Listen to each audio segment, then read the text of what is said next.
Good morning student. आज 9th class chemistry में हम टाइप्स ऑफ सॉल्यूशंस को आगे बढ़ा रहे हैं। कुछ टाइप्स ऑफ सॉल्यूशंस हमने स्टडी किया था फिजिकल स्टेट ऑफ सॉल्यूट और सॉल्वेंट के बेसिस पे। आज हम टाइप्स ऑफ सॉल्यूशंस को नेक्स्ट आगे स्टडी करेंगे कि हम किस फॉर्म में डिजोल्व कर रहे हैं, कि सॉल्यूट डिजोल्व हुआ कि नहीं हुआ। इसके बेसिस पे टाइप ऑफ सॉल्यूशन अगर स्टडी करें तो देखो सिंपली अगर सॉल्यूशन राइट करें तो हम कहते हैं कि solutions made up of solute and solvent. इसी को एक्सप्लेन करने के लिए कि सॉल्यूट अगर आपने डिजोल्व किया तो कितना अमाउंट ऑफ सॉल्यूट डिजोल्व हो गया, कंप्लीटली डिजोल्व हुआ या कुछ अनडिजोल्व पार्ट रिमेनिंग है। इसी के बेसिस पे हम अगर सॉल्यूशंस को डिफाइन करें, सॉल्यूशंस को हम इसकी सिंपल कहें कि किसके बेसिस पे कर रहे हैं, on the basis of solubility. अब सोल्यूबिलिटी के बेसिस पे अगर टाइप ऑफ सॉल्यूशन हमसे पूछे तो कहेंगे कि कितना अमाउंट ऑफ सॉल्यूट डिजोल्व हो गया। तो सिंपली हमें पता होना चाहिए कि सोल्यूबिलिटी क्या है। Solubility means it is the tendency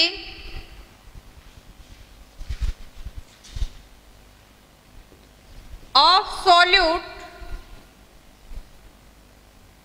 dissolved in solvent to make solution। देखो अगर सिंपल लैंग्वेज में हम डिफाइन करें कहेंगे it is the tendency of solute to dissolve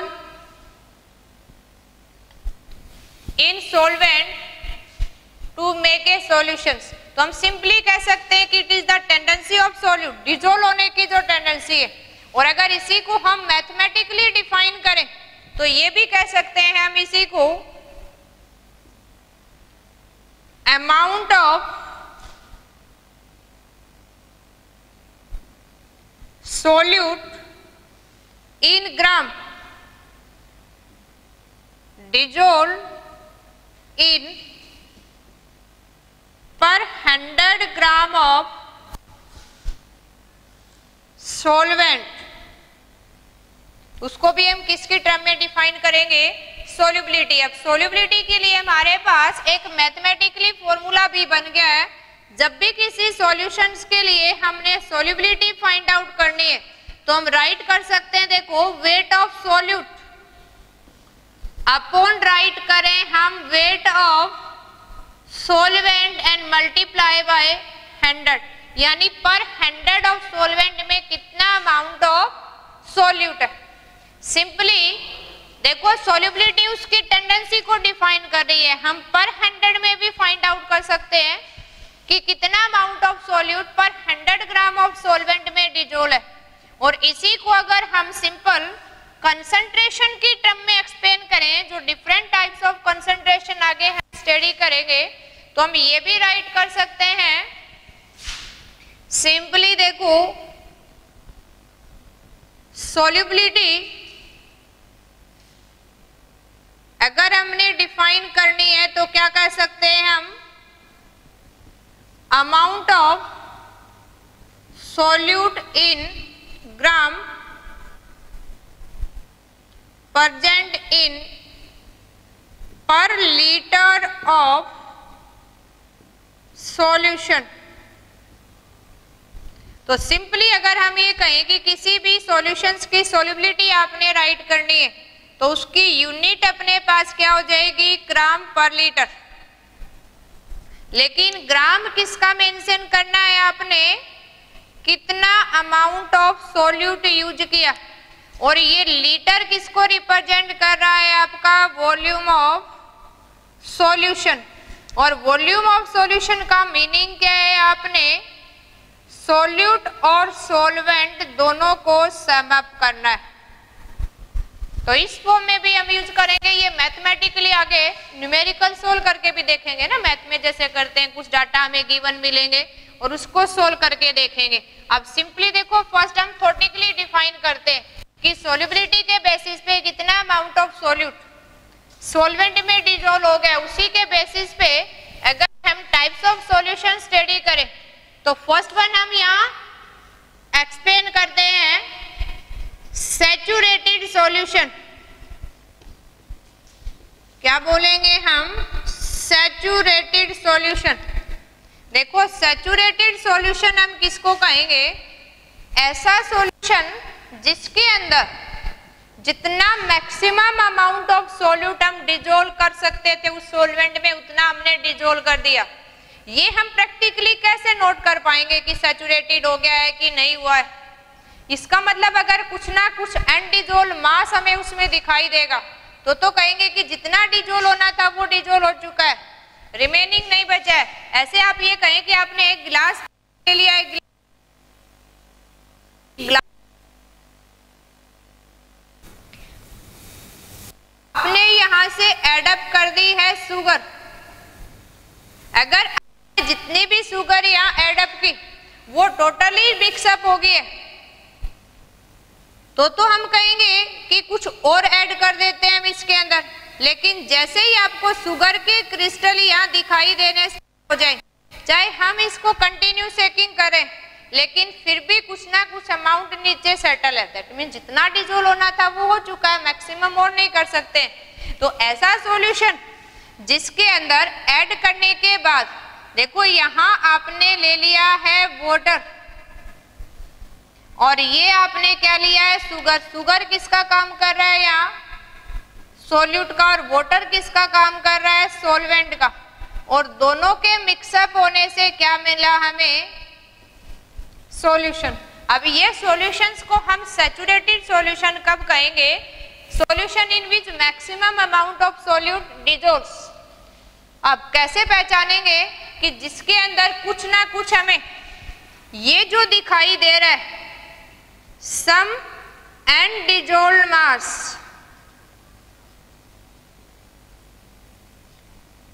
of solute से आपको कुछ ना कुछ अनडिजोल्व्ड मास अगर इसमें नजर आ रहा है तो ऐसे सॉल्यूशंस को जो हमने यहाँ अभी प्रिपेयर किया है इसको क्या बोलेंगे हम? Saturated solution. तो हम क्या कह सकते हैं? Solution in which no more solute can be dissolve at a given temperature. ना ये आप घर पे करके भी देख सकते हैं। गिलास पानी में आपने चीनी डिजोल्व करनी है, एक पहले 1 चम्मच 1 स्पून ऐड करेंगे डिजोल्व हो जाएगी, सेकंड स्पून डालनी है, एक ऐसा टाइम आएगा कि वो शुगर चीनी उसमें डिजोल्व होना बंद हो जाएगी। आप कंटिन्यू चम्मच से हिला रहे हैं उसको लेकिन फिर भी कुछ ना कुछ मास नीचे डिजोल्व रह जाएगा। दैट मीन्स आप डिजोल्व किए जा रहे हैं, फोर्सफुली डिजोल्व करें तो जो डिजोल्व मास था वो नीचे बैठ जाता है, लेकिन गर्म करें तो उसको डिजोल्व कर सकते हैं। इसलिए हम यूज करेंगे एट ए गिवन टेम्परेचर। उसी तापमान पे हम मैक्सिमम डिजोल्व कर चुके हैं और डिजोल्व नहीं कर सकते। उस सॉल्यूशंस को, उस गोल को क्या बोलेंगे? सैचुरेटेड। यानी सैचुरेटेड सॉल्यूशन किसको कहेंगे? Solution in which no more solute can be dissolved at a given temperature। यानी एट ए गिवन टेम्परेचर पे no more solute can be added, और सॉल्यूट हम डिजोल्व नहीं कर सकते। तो सिंपली कैसे कहें कि how can you find given solution is saturated और अनसैचुरेटेड? तो कैसे कहेंगे? Some undissolved mass settle at the bottom या some undissolved mass of solute is seen in the solution. तो इसको कैसे पहचानेंगे हम? Solution in which some undissolved mass of solute is seen। तो उसके लिए अगर हमें कुछ अनडिजोल्व्ड मास विजुअल हो रहा है उसके बॉटम के अंदर तो उसको हम क्या कहेंगे? Saturated solutions. अब इसी से अगर जस्ट अपोजिट सेकंड टाइप्स की बात करें, देखो सैचुरेटेड सॉल्यूशन ऐसा सॉल्यूशन होगा जिसमें आपने जितना maximum amount of solute dissolve कर सकते थे वो कर दिया है। कैसे पहचानेंगे हम उस बीकर के अंदर, ग्लास के अंदर कुछ अनडिजोल्व मास विजुअल होगा जिससे हम राइट कर सकते हैं कि ये सैचुरेटेड हो गया, जितना डिजोल्व कर सकते थे वो ऑलरेडी डन। अब सेकेंड टाइप ऑफ सॉल्यूशन करते हैं, देखो हम, that is unsaturated solution. Unsaturated किसको कहेंगे? जैसा आपको नाम से ही लग रहा है, अनसैचुरेटेड सॉल्यूशंस कौन सा हो जाएगा? जो सैचुरेटेड नहीं है, यानी जिसमें कुछ ना कुछ और भी हम सॉल्यूट ऐड कर सकते हैं, अनसैचुरेटेड सॉल्यूशन। अब अनसैचुरेटेड सॉल्यूशंस हम किसको कहेंगे? देखो अगर आपने यहाँ जैसे अभी प्रिपेयर कर रहे थे, आपने ग्लास ऑफ वाटर लिया है, यहाँ पे इस वाटर के अंदर आपने यहाँ साल्ट ऐड किया और मान लो आपने 1 स्पून साल्ट ऐड कर दिया आपने, ये साल्ट कंप्लीटली डिजोल्व हो जाएगा इसके अंदर। और यहाँ इसको एडअप करने से, जैसे ये किसका काम कर रहा है? सॉल्वेंट का, और साल्ट किसका काम कर रहा है? सॉल्यूट। दोनों को मिक्सअप करने से आपको एक क्लियर सॉल्यूशन मिल गया है। क्लियर है? That means solute is completely dissolve. यहाँ आपको सॉल्यूट के पार्टिकल्स यहाँ आपको दिखाई नहीं दे रहे, ये साल्ट अपने इसके अंदर मिक्सअप कर दिया और कंप्लीटली मिक्सअप हो गया। दैट मीन्स और भी ऐड कर सकते हैं। तो ऐसा सॉल्यूशंस यानी अनसैचुरेटेड सॉल्यूशन किसको कहेंगे? Solution in which some more solute can be added at a given temperatures। अगर हम given temperature पे some more solute can be added, अगर some more solute add कर सकते हैं तो उसको क्या कहेंगे हम? Unsaturated solution. अब अनसैचुरेटेड सॉल्यूशंस को आप देख के केमिकली ना चेक करके कैसे पहचानेंगे उसको? तो क्या कहेंगे? It seem to be clear. ये हमें क्लियर सॉल्यूशन बन जाएगा, ट्रांसपेरेंट। या हम क्या लिखेंगे? No undissolved mass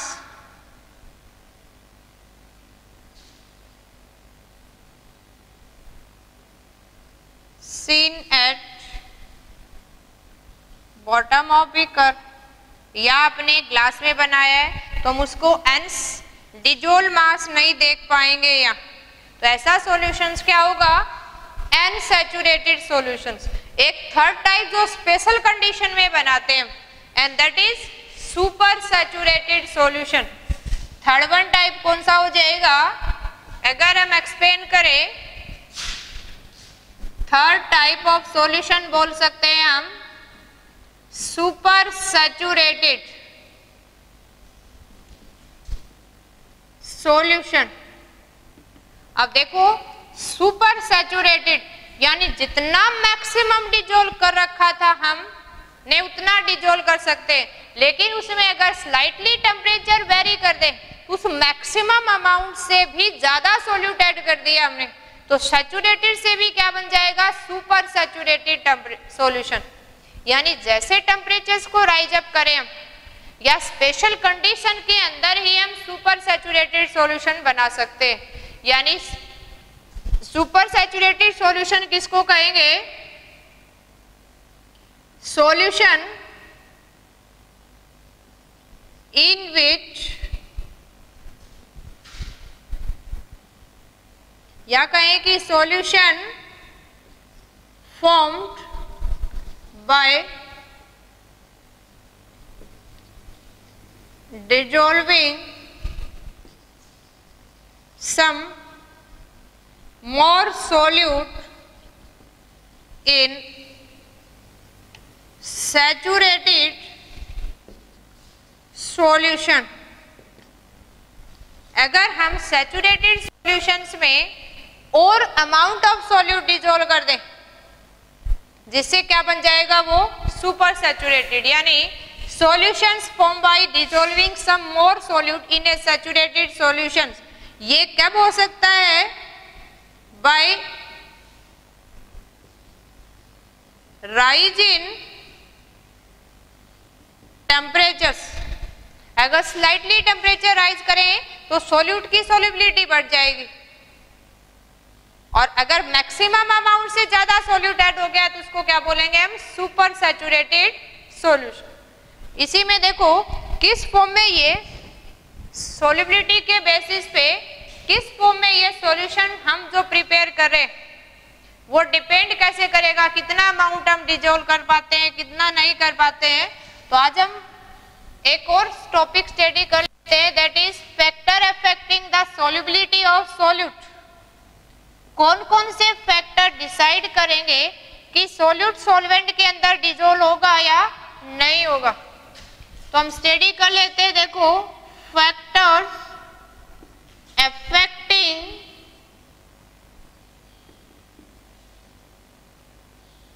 solubility of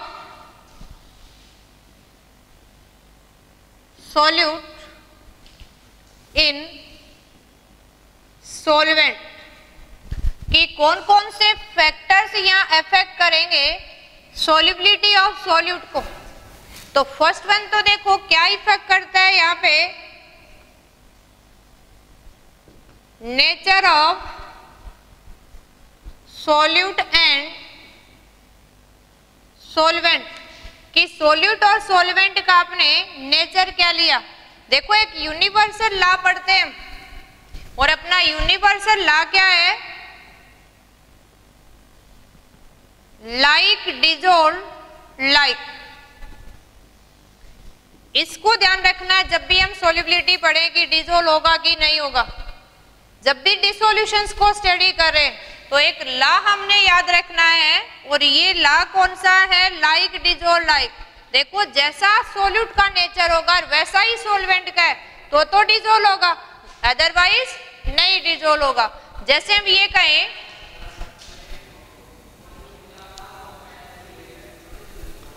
polar solute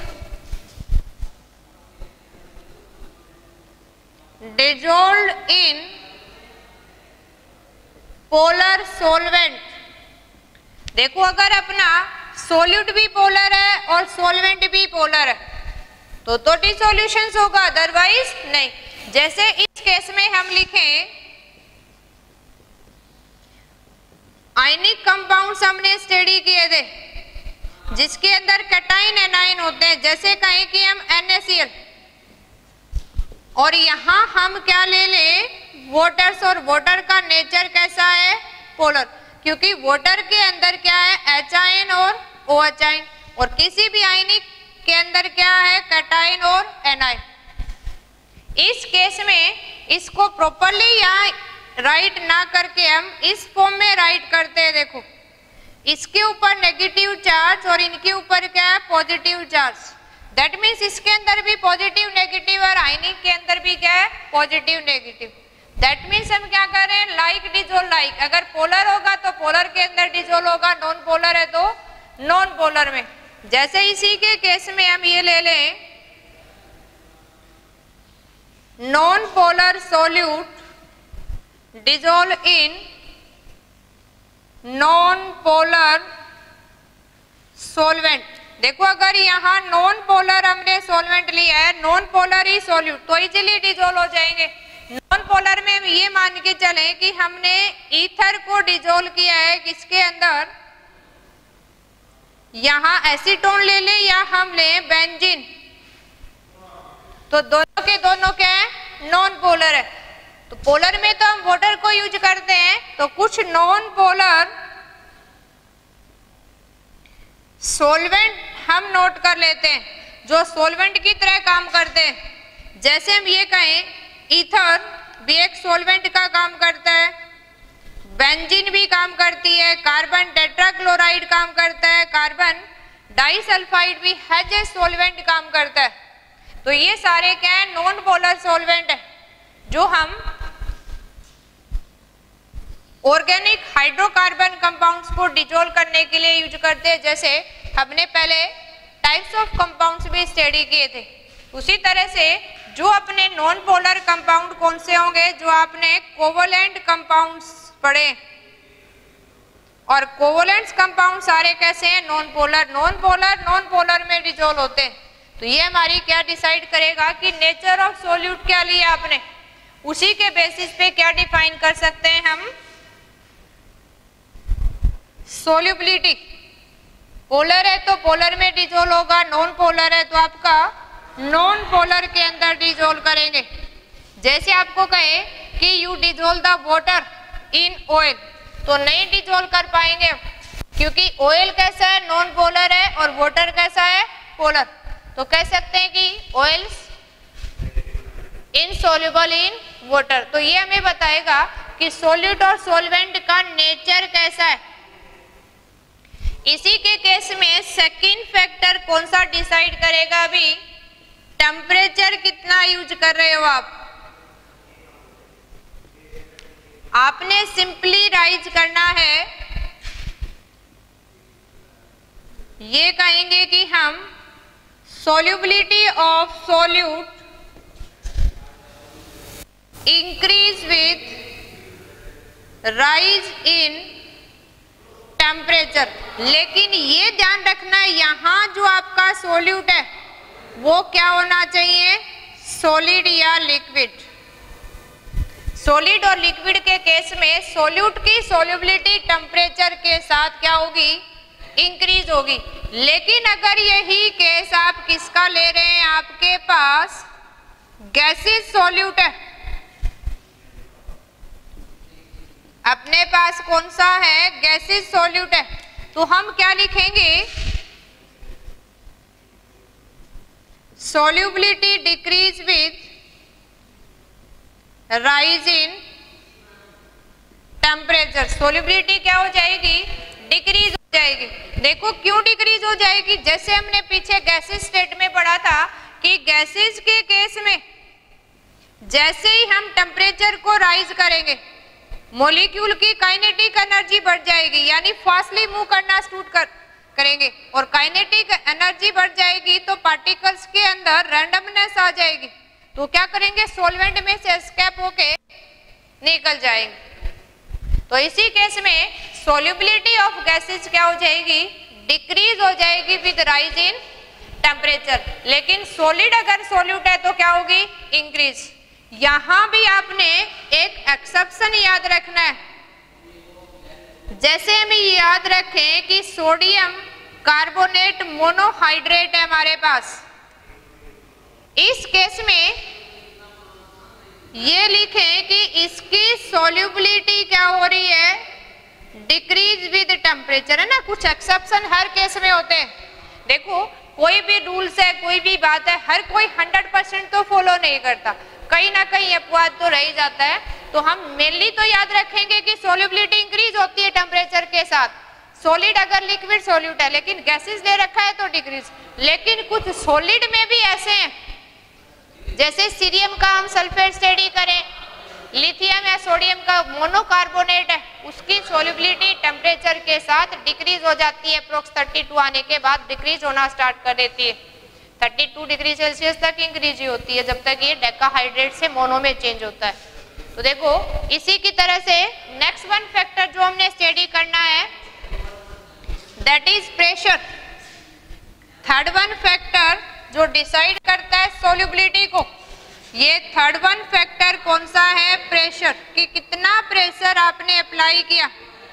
अब मेनली ध्यान रखेंगे अगर आपके पास सॉलिड या लिक्विड सॉल्यूट है, हमारे पास सॉलिड या लिक्विड सॉल्यूट है तो क्या लिखेंगे, no effect of increase in pressure. देखो सॉलिड या लिक्विड होते हैं वो नेग्लिजिबल कंप्रेसेबल होते हैं, दैट मीन्स प्रेशर अप्लाई करने से उनके ऊपर कोई भी इफेक्ट नहीं पड़ेगा। इसलिए हम क्या कर सकते हैं कि सॉलिड और लिक्विड अगर सॉल्यूट है तो प्रेशर का इफेक्ट नहीं है। लेकिन अगर यही हमने यूज कर रखा है गैसेस सॉल्यूट, अगर हम गैसेस सॉल्यूट यूज करेंगे तो हम क्या लिखेंगे कि solubility of gases increase with rise in pressure, क्योंकि जैसे ही प्रेशर को राइज करेंगे तो गैसेस कंप्रेस होंगी, उसकी काइनेटिक एनर्जी कम हो जाएगी तो वो क्या हो जाएंगे, डिफ्यूज हो जाएंगे सॉल्वेंट के अंदर। That means solubility of gases increase with pressure. Solid और लिक्विड के केस में नो इफेक्ट। तो इस केस में डिफरेंट फैक्टर्स हमने स्टडी किए कि हाउ सोल्यूबिलिटी ऑफ सॉल्यूशन या सोल्यूट की इन सॉल्वेंट कैसे इफेक्ट करती है। ये सब आपने नोट डाउन कर लेना है, लर्न करना है और आपने रिप्लाई देना है। ओके।